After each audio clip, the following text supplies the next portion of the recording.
아버지는 중병에 걸려 살아생전에는 아들을 못 볼 것 같아 유서를 남기게 됩니다. 유서의 내용은 다음과 같습니다. 나의 전 재산을 나의 노예에게 물려주기로 하며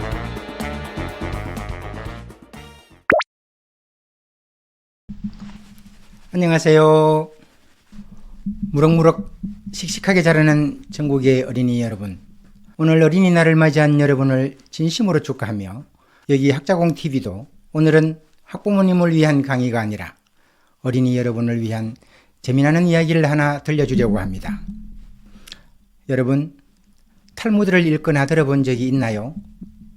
탈무드는 이스라엘 국민이 살아온 5천년 역사 속에 묻어있는 삶의 이야기이며 역사, 종교, 법률 등이 고스란히 녹아있는 생활 백과사전이라 할 수 있습니다.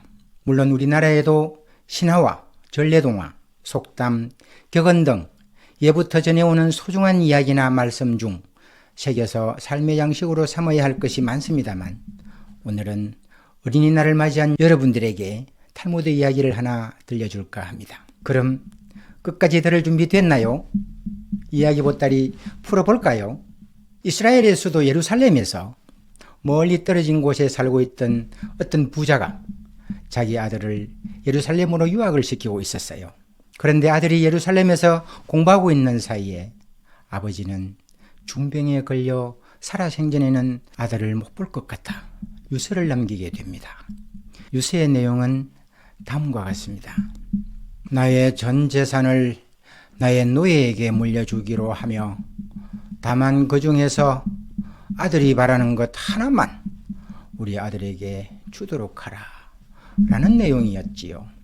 아버지는 마침내 세상을 떠나고 노예는 자기의 행운을 기뻐하면서 예루살렘으로 날듯이 뛰어 아들에게 부친의 부엄을 알리고 남겨둔 유서를 보여줬습니다. 아들은 유서를 볼 경황도 없이 아버지의 장례식을 치러야 했기에 장례가 끝나고 나서야 아버지가 남긴 이상한 유서에 대해 어떻게 하면 좋을지 곰곰이 생각해 보았습니다. 그런데 그는 도저히 이해되지 않는 유서를 들고 혼자서 해결할 수가 없어 랍비를 찾아가 상황을 설명했습니다.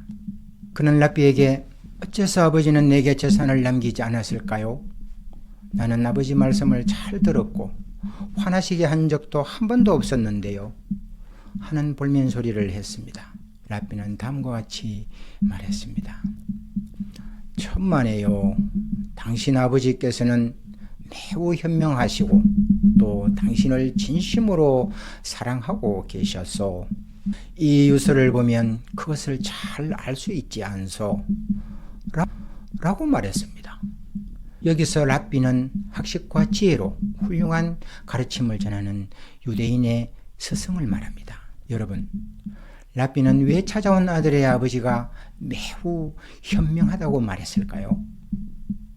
혹시 여러분이 아들이라면 이 순간 어떤 생각을 했을까요? 랍비는 아들에게 다음과 같이 말을 이어갔습니다. 당신도 아버님처럼 현명하게 머리를 잘 써야 해요. 아버님이 왜 그런 유언을 했을지, 진정 아버지가 바라는 것이 무엇인지 잘 생각하면 당신에게 훌륭한 유산을 남겼다는 것을 알게 될 것이요. 랍비는 망설이고 있는 아들에게 다음과 같이 이야기했습니다. 당신의 부친은 운명할 때 당신이 집에 없었기 때문에 노예가 재산을 가지고 도망치거나 재산을 다 탕진해버리거나 심지어 자신의 죽음마저도 당신에게 전하지 않을 것을 염려하여 모든 재산을 노예에게 주신다고 한 것이요. 재산을 전부 주면 노예는 기뻐서 서둘러 아들을 만나러 갈 것이며 재산도 잘 간수해 둘 것이라고 생각했던 것이요. 그러자 아들은 그것이 내게 무슨 소용이 있습니까? 라고 말했습니다. 랍비는 젊은이 아직도 생각이 못 미치는군. 노예의 재산은 전부 주인에게 속해 있다는 것을 모르시오? 당신 아버지는 당신이 원하는 하나는 당신에게 주겠다고 유언하지 않았소. 당신은 노예를 택하면 되지 않소. 당신 부친이 사랑하는 아들을 위해 얼마나 현명한 생각을 하셨는지 이래도 모르겠소.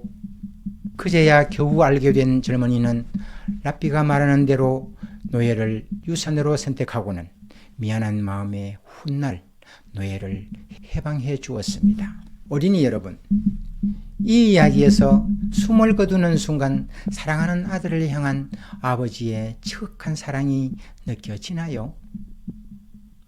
현명한 랍비의 판단이 없었더라면 아버지의 재산이 어떻게 되었을지 아찔한 생각도 드나요?